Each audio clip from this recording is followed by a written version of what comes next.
On February 22nd, 1974, Delta Flight 523 was hijacked on the ground at Baltimore International Airport.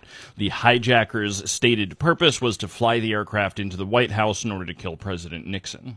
Washington, D.C., I will shoot the pilot and take control of the wheel and do my best to steer the plane into the White House. Samuel Bick was a Philadelphia native who was known for having a short fuse. He also had psychiatric issues, most likely bipolar disorder, which negatively affected his life, his livelihood, and his marriage. While working at a friend's tire shop in 1968, Sam has what he thinks is $1 million idea. He basically wants to make a mobile tire mounting and repair company that will replace your tires for you in the parking lot as you shop for your groceries. In order to make this happen, he applies for a small business administration loan, and in the meantime checks himself into a hospital during a serious bout of depression. While he's in the hospital, he receives a rejection letter from the Small Business Authority, and in 1972 he separates from his wife. For the next few years, he lives alone in Philadelphia. He's completely socially withdrawn, no family, no job, no friends, and at this point he begins an obsession with Nixon. And after his obsession with Nixon begins, the Watergate scandal breaks.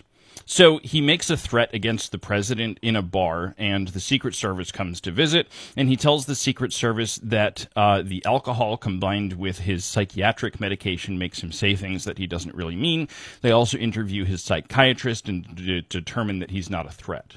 Now, on January 8th of 1973, an Army private named Jimmy Essex— quick correction, he was actually a former Navy seaman, not a current active Army private, and his full name was Mark James Robert Essex, although the sources that I found called him Jimmy. He perpetrates a mass shooting, and it's widely reported that scrawled on the walls inside his house were the words, "Kill Nixon." Samuel Bick definitely saw this. A month later, and just before Nixon's second inauguration, Sam drives all the way to D.C. He's probably looking for an assassination opportunity. In January of '73, Sam is at the inauguration, asking security and workers very casually what's going to happen and when. But Sam decides that there's too much security. It spooks him, and he goes home. But the Secret Service has been keeping an eye on him. They haven't been following him, but they've been keeping an eye on his residence. And they were like, you left Philadelphia for several days during the inauguration after threatening to kill the president. What was up with that, man? And they basically end up leaving, determining again that he's not a threat. He's never done anything violent. He's never even owned a firearm, so they just move along. So the Watergate investigation has been going on, and the president begins to be implicated in the criminal activities. So in October of 1973, Sam goes to the White House in order to protest the president, but at this time it's illegal to picket in front of the White House without a permit, so the police run his ID and arrest him. After Nixon's so-called Saturday Night Massacre, Sam joins the large protests against Nixon when he's arrested again, and this time the ACLU takes up his case. Even though he'd been scouting things out, the "I'm not a crook" speech seems to have been an inflection point for Sam. A reporter from the Philadelphia Inquirer interviewed Sam about the ACLU getting involved in his presidential picket case. They run a news story about him, and the reporter describes him as likable and funny and not seemingly dangerous in any way. In December, he returns to the White House to picket Nixon in a Santa suit. This time the Secret Service is aware, and this time they just leave him alone. Now, in early 1974, there's an incident where an Army private steals a helicopter and spends hours buzzing the White House before eventually just landing on the lawn. The police try to say they shot the helicopter down with shotguns, but they flew it away without any repairs afterwards. He just put it down because he was done flying. But anyway, Sam realizes this means that the airspace around the White House is not anywhere near as impenetrable as people have been saying for a long time. And in January of 1974, Sam's audio tapes start getting dark, and he begins to describe his airplane plot. He then also steals a .22 caliber revolver from a friend. Now, this is interesting. He says specifically in the tapes the reason he stole the pistol is because he felt that the only other way to get one was to kill somebody. So he felt that in stealing, he was saving someone's life. This just a picture into his head. Like, you could have just bought one, dude. 3 days later, February 12th, he begins the final preparation. He writes his final will and testament, he leaves his car to his best friend, and then very carefully details the car. Along with his .22 caliber pistol, he builds what the media likes to refer to as a bomb, but it was literally just 2 gallons of gasoline with something to light it on fire in a briefcase.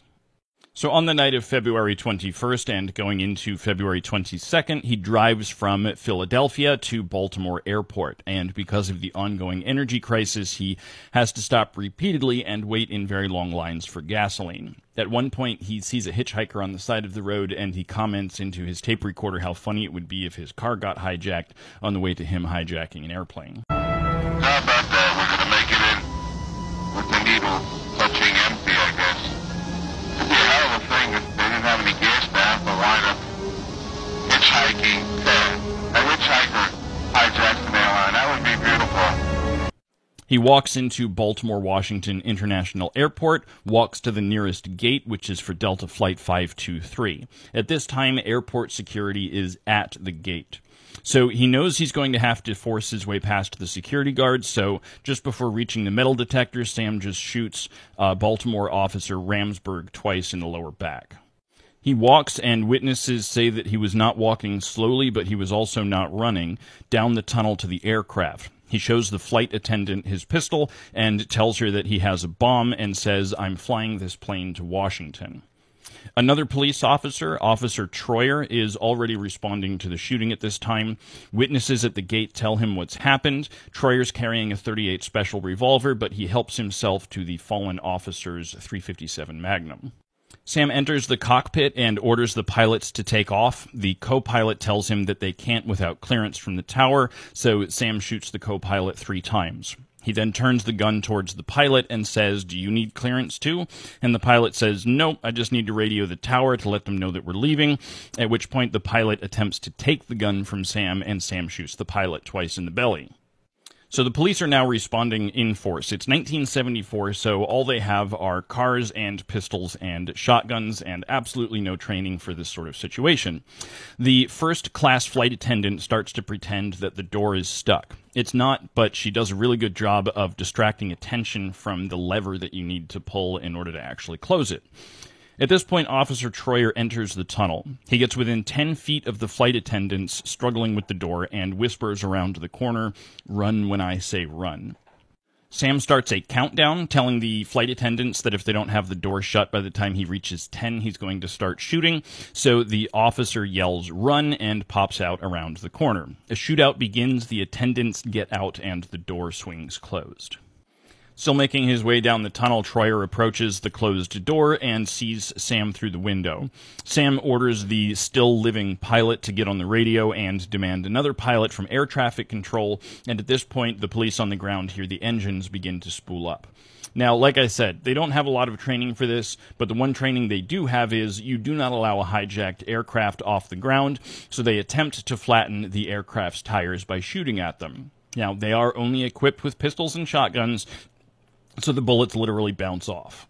Now, Sam is under the impression that they're shooting at him, so he grabs a first-class passenger as a human shield and starts trying to return fire through the cockpit window, but because it's a cockpit window on a commercial jetliner and he only has a .22, the bullets barely leave the cockpit before just kind of falling down onto the tarmac. At this point, the remaining coach passengers use the fire escape on the wing in order to get out, so Bick is left with 2 injured pilots and 2 first-class passengers. Officer Troyer, still looking through the porthole, says a prayer to Doug Wesson and decides to risk taking a shot through the cabin porthole with his borrowed .357 Magnum. He shoots Sam twice in the chest. A moment later, lying on the ground, Sam puts the .22 caliber bullet into his own head. It takes him about 20 minutes to die. The co-pilot ends up dying after being removed from the cockpit, but the pilot is flying again about 5 years later. Sam left audio recordings of what was going on inside his head through this entire thing. You can still find his tapes online, and honestly, they're kind of the least disturbing when it comes to, that sort of thing that I've listened to. Ultimately, back at the White House, Nixon didn't even have to change his schedule.